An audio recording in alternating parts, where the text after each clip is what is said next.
정말 몇 살까지 사는 게 가장 좋은 걸까요? 요즘 뉴스만 켜면 100세 시대라는 말이 나옵니다. 주변에서도 오래 살아야 한다는 이야기를 자꾸 듣게 되죠. 그런데 솔직히 여러분, 이 말이 축복처럼 들리시나요? 아니면 부담처럼 느껴지시나요? 저는 30년 동안 사람의 장수와 삶의 질을 연구해온 박사 이도현입니다. 그동안 수많은 분들을 만나면서 한 가지 확실하게 깨달은 게 있습니다. 지금 우리에게 정말 필요한 건 무조건 오래 사는 삶이 아니라는 겁니다. 몸은 예전 같지 않은데 100세까지 살아야 한다는 목표가 주어지니까 많은 분들이 은근한 압박을 느끼십니다. 나도 저 나이까지 가야 하나? 그런데 지금 이 몸 상태로 그게 가능할까? 이런 불안감 말이죠. 우리 동양에서는 예로부터 장수를 최고의 복으로 여겨왔습니다. 80세, 90세, 100세까지 사는 것을 성공한 인생처럼 생각해왔죠. 그런데 여기 냉정한 현실이 있습니다. 우리나라 평균 수명은 계속 늘어나고 있지만 건강하게 활동할 수 있는 기간은 오히려 줄어들고 있습니다. 아시아 여러 나라의 장수 연구 결과를 봐도 이 격차가 점점 더 벌어지고 있다는 게 확인되었습니다. 오래 살긴 하는데 그중 절반 이상을 침대에서 보내는 분들이 많다는 겁니다. 생각해 보세요. 침대에 누워 20년을 사는 것과 내 두 발로 걸으면서 10년을 사는 것, 어느 쪽이 진짜 의미 있는 삶일까요? 주변에 90세까지 사셨지만 70대 중반부터는 거의 누워 계셨던 분들 보신 적 있으시죠? 본인도 힘들고 가족들도 힘들어하는 모습을요. 여기서 중요한 질문 하나 드리겠습니다. 여러분은 몇 살까지 살고 싶으세요? 병상에 강제로 누워있는 상태가 아니라 스스로 화장실도 가고 스스로 밥도 먹고 스스로 산책도 할 수 있는 상태로 살 수 있다면요. 누구나 100세까지 살고 싶어 하지 않을까요? 하지만 과학이 말하는 현실적인 목표는 따로 있습니다. 여러 장수 연구기관들이 수십 년간 데이터를 분석한 결과 사람이 존엄성과 독립성을 유지하면서 살 수 있는 평균 연령이 85세 전후라는 겁니다. 물론 개인차는 있습니다. 그런데 이 나이가 우리 몸의 생리 기능이 안정적으로 유지될 수 있는 현실적인 한계선이라는 거죠. 그럼 우리는 뭘 목표로 삼아야 할까요? 100세가 아닙니다. 85세까지 내 몸을 내가 책임질 수 있는 상태로 사는 겁니다. 아침에 일어나서 스스로 세수하고 식사 준비하고 계단 오르고 주변 사람들과 대화하고 취미 생활 즐기는 것. 이게 진짜 장수입니다. 지금까지 우리는 잘못된 기준을 쫓아왔습니다. 숫자만 바라보면서 정작 중요한 건 놓쳐왔던 거죠. 오늘 이 이야기를 끝까지 들으시면 여러분의 노년 계획이 완전히 바뀔 겁니다. 오래 사는 것보다 훨씬 더 중요한 기준이 무엇인지, 그리고 그 기준에 맞춰 지금 당장 뭘 해야 하는지 명확하게 보이실 겁니다. 댓글로 여러분의 생각을 들려주세요. 여러분은 지금 몇 살까지 건강하게 살고 싶으신가요? 구독과 좋아요 눌러주시면 영상 제작에 많은 힘이 됩니다. 많은 분들에게 공유도 부탁드립니다. 제가 연구를 하다 보면 정말 많은 분들의 이야기를 듣게 됩니다. 제 주변에 76세 김성호님이 계셨는데요. 평생 건강하게 살면 100세도 갈 수 있다고 믿으셨던 분입니다. 그런데 어느 순간부터 아침에 몸이 무겁고 계단 오르기가 벅차지기 시작했죠. 장 보러 갈 때도 힘들고 친구 만나기도 귀찮아지면서 하루 종일 집에만 계시게 됐답니다. 그때 김성호님이 깨달으신 겁니다. 아, 내가 꿈꾸던 노년과 지금 내 모습이 너무 다르구나 하고요. 82세 박용진님 같은 경우도 20년 넘게 거의 침대에서만 생활하셨던 분입니다. 살아는 있는데 살아있는 게 아닌 것 같은 느낌이라고 표현하시더군요. 가족들한테 미안하고 본인도 답답하고 그런 시간이 20년이었다는 겁니다. 여러 아시아 장수 연구를 보면 평균 수명은 늘었는데 건강하게 활동하는 기간은 오히려 줄었다는 보고가 있습니다. 그리고 서울대 보건연구팀 자료를 보면 우리나라 사람들이 평균적으로 아픈 채로 보내는 기간이 무려 10년이 넘습니다. 그래서 이제는 우리 목표를 바꿔야 합니다. 오래해서 건강하게로요. 여기서 중요한 개념 하나를 말씀드리면 바로 발병기입니다. 나이가 들면서 여러 가지 만성질환이 생기기 시작하는 시기를 말하는데요. 당뇨, 고혈압, 관절염 같은 것들이 하나씩 생기면서 활동 능력이 빠르게 떨어지는 시기입니다. 그래서 우리가 해야 할 일은 이 발병기를 최대한 늦추는 겁니다. 생활 습관을 바꾸고 몸을 관리하면 10년도 거뜬하게 늦출 수 있어요. 이게 바로 건강한 장수로 가는 작은 습관의 시작입니다. 그럼 이제부터 과학이 왜 85세 기준으로 건강 수명을 말하는지, 그리고 여러분이 구체적으로 무엇을 어떻게 실천해야 하는지 말씀드려 보겠습니다. 많은 분들이 80세, 90세까지 살지만 그중 상당 기간을 병상에 누워 있거나 타인에게 의존하며 고통스럽게 보내게 되는데요. 이것이 바로 불건강한 장수라고 표현합니다. 그래서 과학계가 제시하는 새로운 목표는 바로 이 아프면서 사는 기간을 최대한 짧게 줄이고 건강하게 사는 기간을 늘리자는 것인데요. 대부분의 사람이 신체적, 정신적으로 가장 높은 수준의 독립성을 유지하며 삶을 누릴 수 있는 가장 이상적인 건강 수명 목표 지점이 바로 이 85세라는 겁니다. 건강 수명은 아프지 않고 혼자 생활할 수 있는 기간을 말하는데요. 타인의 도움 없이 장바구니를 들고 계단을 오르며 은행 비밀번호를 기억하고 친구들과 즐겁게 대화할 수 있는 상태가 되어야 하는데요. 지금까지의 연구 결과로 봤을 때 85세가 딱 그 기준에 적합하다고 나온 겁니다. 그래서 앞으로 우리의 목표는 100세가 아니라 85세 전후까지 스스로 생활하는 능력을 유지하는 게 목표가 되는 겁니다. 그럼 이제 85세 건강 수명을 위한 실천 전략 3가지를 말씀드릴게요. 지금부터 내용이 정말 중요합니다. 우리가 85세까지 건강하게 살려면 겉모습 관리보다 훨씬 더 중요한 게 있어요. 바로 몸속의 에너지 시스템과 움직이는 능력을 되살리는 겁니다. 노화는 결국 세포 에너지가 고갈되고 근육이 퇴화하면서 시작됩니다. 먼저 우리 몸속 에너지 이야기부터 해볼게요. 여러분 몸속에는 미토콘드리아라는 게 있습니다. 이게 우리 몸의 24시간 돌아가는 작은 식당이라고 생각하시면 됩니다. 쉬지 않고 계속 일하면서 에너지를 만들어내는 거예요. 그런데 쉬지 않고 일하면 쓰레기만 계속 쌓입니다. 그 쓰레기가 쌓이면 효율이 뚝 떨어지죠. 그럼 어떻게 해야 할까요? 이 식당에 청소할 시간을 줘야 합니다. 그게 바로 세포가 스스로 쓰레기를 치우는 시간을 만들어주는 거예요.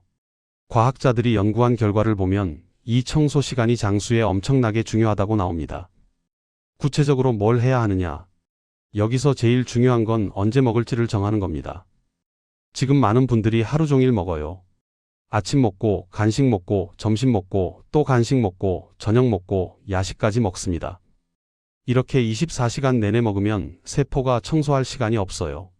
저녁 식사를 일찍 마치고 다음날 아침 전까지 최소 12시간에서 14시간 공복을 유지해 보세요.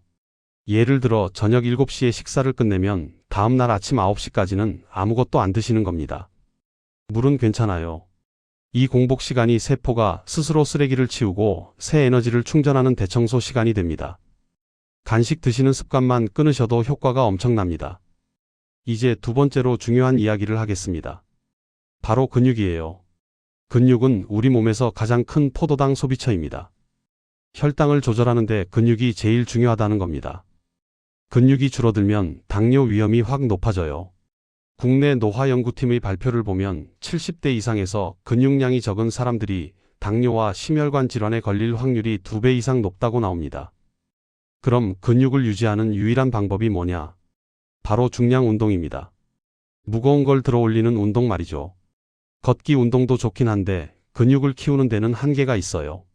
무거운 걸 들어야 근육이 자극받고 유지됩니다. 일주일에 최소 2회에서 3회, 30분씩만 투자해 보세요. 헬스장이 꼭 필요한 건 아닙니다. 집에서도 충분히 할 수 있어요. 물 2병 들고 팔 운동하고 책이든 배낭 메고 스쿼트하고 이런 것만으로도 효과가 있습니다. 중요한 건 무거운 짐을 들고 스스로 바닥에서 일어날 수 있는 능력을 유지하는 겁니다. 이제 세 번째 이야기입니다. 많은 분들이 놓치는 부분인데요. 장수 연구자들이 가장 중요하게 꼽는 게 따로 있습니다. 바로 삶의 의미감과 사회적 연결이에요. 여러 연구 결과를 보면 목표나 의미를 잃으면 이게 흡연보다도 건강에 더 해롭다고 나옵니다. 특히 은퇴 후에 할 일이 없다는 공허함이 뇌를 쇠퇴시킵니다. 뇌는 사용하지 않으면 퇴화해요.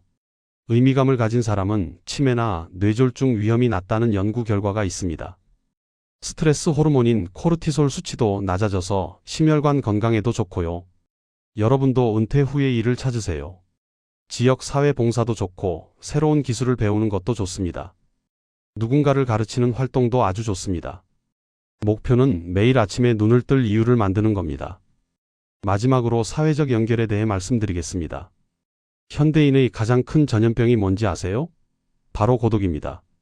미국의 한 장수 연구 결과를 보면 고독이 하루에 담배 15개비를 피우는 것만큼 해롭다고 나옵니다.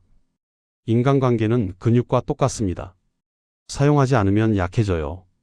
일주일에 최소 1회에서 2회는 의미 있는 사회적 활동을 스케줄에 넣으세요. 친구와의 산책도 좋고, 동호회 모임도 좋고, 가족과의 영상통화도 좋습니다. 이걸 선택사항이 아니라 의무처럼 생각하셔야 해요. 다양한 연령대의 사람들과 교류하면서 세상과의 연결고리를 유지하는 게 치매 예방의 최고의 무기입니다. 정리해볼까요? 85세 건강 수명을 위해 꼭 실천하셔야 할 3가지입니다.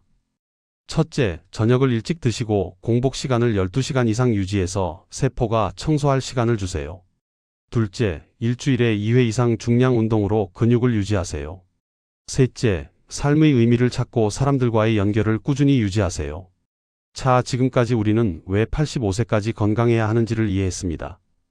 무작정 오래 사는 게 아니라 질병으로 고생하는 기간을 최대한 줄이고 건강한 시간을 늘려야 한다는 걸 알았죠. 그리고 이를 위해 몸과 마음을 어떻게 관리해야 하는지도 배웠습니다. 세포 속 미토콘드리아를 청소하고 근육을 유지하고 삶의 의미와 사람들과의 연결을 지켜야 한다는 것까지요. 그런데 아는 것과 실천하는 건 완전히 다른 문제입니다. 이제 이 모든 것을 실제 여러분의 삶에 적용할 수 있는 구체적인 행동 지침으로 정리할 시간입니다. 이것은 단순한 조언이 아닙니다. 여러분의 건강 수명을 최대화하기 위한 과학 기반의 최종 청사진이에요. 먼저 식사 시간을 재설정하셔야 합니다. 간식 문화를 거부하세요. 이게 정말 중요해요. 저녁 식사를 마친 후 다음날 아침까지 12시간에서 14시간의 공복 시간을 확보하셔야 합니다. 이 시간이 여러분 세포가 청소하고 회복하는 시간이에요. 밤에 과일 드시는 습관, 자기 전에 우유 드시는 습관, 이런 거 다 끊으셔야 합니다. 물만 드세요. 이것만 실천하셔도 3개월 후에 몸이 완전히 달라지는 걸 느끼실 겁니다. 두 번째로 운동을 재정의 하셔야 합니다. 산책만으로는 부족해요. 무게를 드셔야 합니다. 산책 대신이 아니라 산책에 더해서요. 물병이나 책가방을 이용해서 주 2회 이상 근력 운동을 하세요. 팔 굽혀 펴기, 스쿼트, 이런 것들이요. 처음에는 가볍게 시작하시고 천천히 늘려가시면 됩니다. 근육은 여러분의 생명 기둥입니다. 이걸 놓치면 안 돼요. 세 번째는 수면의 질을 확보하는 겁니다. 잠을 오래 자는 것보다 깊게 자는 게 중요해요. 블루라이트를 차단하세요. 잠들기 1시간 전에는 모든 화면을 끄는 겁니다. 스마트폰, TV, 컴퓨터 다요. 뇌가 기억을 정리하고 몸을 회복할 시간을 줘야 합니다. 잠자리 환경도 중요해요. 어둡게, 시원하게, 조용하게 만드세요. 이것만 바꿔도 아침에 일어날 때 개운한 느낌이 완전히 달라집니다. 네 번째는 스트레스 관리입니다. 여러분만의 감정 출구를 찾으세요. 명상도 좋고 일기 쓰기도 좋고 산책도 좋습니다. 중요한 건 스트레스 호르몬을 배출할 통로를 만드는 거예요. 감정을 억누르면 몸이 먼저 반응합니다. 혈압이 올라가고 소화가 안 되고 잠이 안 옵니다. 하루에 10분이라도 좋으니 마음을 비우는 시간을 가지세요. 심호흡을 천천히 하면서 그냥 가만히 앉아 있는 것만으로도 효과가 있어요. 다섯 번째는 은퇴를 거부하는 겁니다. 직장에서 은퇴하는 건 어쩔 수 없지만 삶에서 은퇴하면 안 됩니다. 새로운 것을 계속 배우세요. 스마트폰 사용법도 배우고 외국어도 배우고 악기도 배우고 뭐든 좋습니다. 뇌를 계속 사용해야 해요. 그리고 사람들을 만나는 걸 의무처럼 스케줄에 넣으세요.